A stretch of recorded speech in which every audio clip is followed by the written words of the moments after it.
What is up, everybody? Thank you so much for tuning in today on my channel, Zaynomics Gaming. Today I will be going over the Hawkmoon catalyst, but first, before we dive into that, please don't forget to like and subscribe to my channel. It will be greatly appreciated. Now, in regards to getting Hawkmoon, if you didn't know already, you must complete the Harbinger mission, and once you do so, you will be rewarded with the Hawkmoon catalyst as well as 2 random rolled Hawkmoons. Now, you can only grind for the Hawkmoon 3 times per week on each separate character, so keep that in mind. To grind out for this catalyst, I recommend doing the Altar of Sorrows. I'm an idiot, so I started grinding for this catalyst during strikes. I don't suggest that at all. You'll be able to complete this catalyst super fast if you do Altar of Sorrows. I would just focus on killing Thrall. It should only take you about 30 minutes to complete, so I highly recommend doing this over grinding out strikes or doing any raid activities or anything like that. For me personally, I don't believe the catalyst is worth it on this weapon. I would just grind for random rolls if it were up to me. But of course, I really only play PvP to begin with, so it doesn't really benefit me to have an extra round in the magazine, and that's what this catalyst gives you. This catalyst also grants you increased stability, handling, and reload speed based on how many paracausal charges that you have. So the more paracausal charges that you have, you will have increased handling, stability, and reload speed as well. But as I've said before, I don't really notice it. The weapon has always felt pretty sticky and snappy. So it's really a lose-lose in my opinion. Now on my particular roll, I ended up with surplus, fluted barrel, and a heavy grip.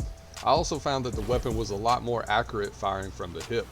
Now, with the extra round in the magazine, it does allow a little bit of forgiveness for this weapon, but I don't see it as valuable as any other exotics. You have to remember that you're taking up an exotic slot to use this weapon, so I wouldn't use it in high PvE content like a Grandmaster or anything like that. There are other way more powerful exotics to be had and to use in those activities. I'm sure Rick Kakis will post a video going through the Last Wish raid with his whole fire team using Hawkmoons, so you could stay tuned for that. But like I said before, with the extra round in the magazine, it does allow a lot more forgiveness for this weapon. As you see in the background gameplay, it is a little bit more efficient for me. Now, since I have surplus on this weapon, I'm already gaining benefits from the catalyst, the increased stability, reload speed, and handling. So I'm sort of double stacking here with my abilities. So that comes in handy, and you'll see once we go to the Crucible, since I am relying on the catalyst and surplus, I'm basically double dipping into those together. So I'm getting double stacks of handling, stability, and reload speed. So it really helps me out. I feel like the weapon is a lot more stable, it's a lot stickier than it was before. However, I don't think it will change the meta inside the Crucible. So I wouldn't plan on using this weapon inside of trials or anything like that. 120 round per minute hand cannons are just so aggressive and they put out a lot of damage, and the range is insane compared to the 140 round per minute hand cannons, which is what this archetype is. Now, that doesn't mean Hawkmoon is useless or anything like that. It's still a very good weapon, especially in quick play or Iron Banner, maybe even survival if you're just playing around with your friends. Although this weapon is an exotic, you cannot put Icarus Grip on it, which sucks.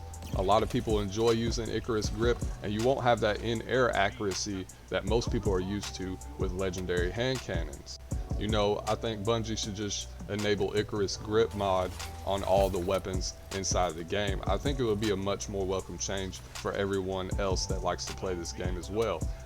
Now don't get me wrong, I love that I can double stack with handling, stability, and reload speed, but I personally plan to grind for rangefinder or an opening shot version of Hawkmoon just so I could test and compare those 2 weapons to the current one that I already have.